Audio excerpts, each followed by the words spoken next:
It's 3 weekends over the course of one summer in the lives of these 8 men who are friends, lovers, sometimes rivals, sometimes enemies.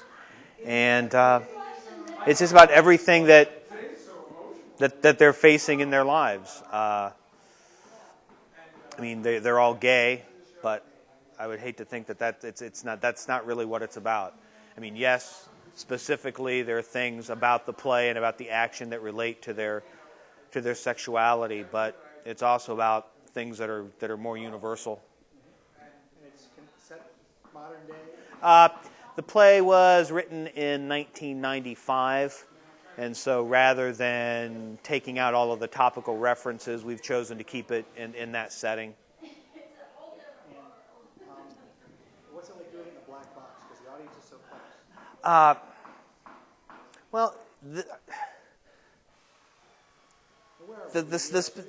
Outside, actually, it's the character Gregory, who's a choreographer. It's at his country house, about 2 hours north of the city, in Dutchess County. So the black box and the audience being close. Yeah.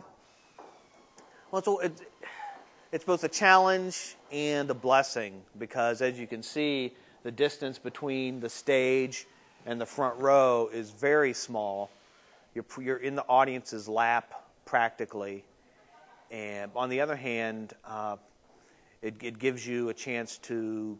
There's an intimacy built in already. The minute you step out on stage and start talking, you have a relationship.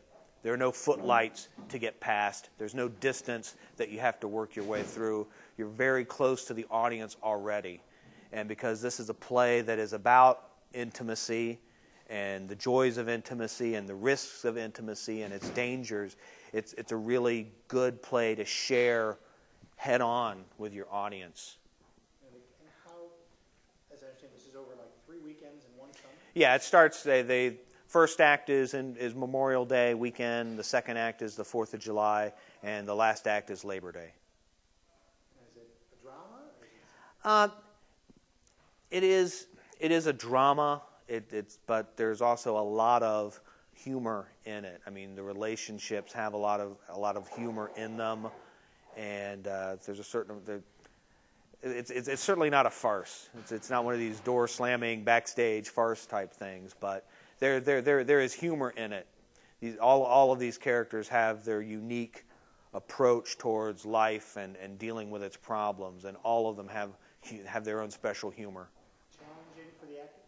Oh, absolutely. It's an actor's piece. It's all about the actors. I mean, and I've been gifted with a particularly talented cast, a group of men that it's just been a joy to work with on this show because they all came in, they all brought so much to the table that it's really been a lot more about me setting up a situation that allows them to do what they're doing and not spoon feeding them motivation and characterization. They came with their game on. Last question: why should people come see the show? Because it's going to be a good show. Because it's an opportunity to see one of our best playwrights, Terrence McNally, at the top of his form as a writer. And it's a chance to see 8 guys who are really good actors at the top of their form as actors.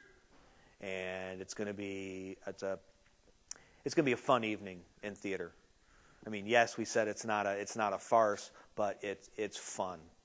I mean, there's some power to this piece. I don't want to give away any spoilers, but there are also some intense confrontations and some. I don't want to use the word tragedy there, but these guys are facing some of these characters are facing a lot of challenges, and there's a lot of laughs, but there's also a lot of sorrow. And there are a lot of things at risk. One of the things the play is about love and the risk implied in love. Because telling somebody that you love them is a huge risk if you don't know how they feel about you. And part of what the play is about characters who've been together for a long time, are discovering the risks involved in any relationship.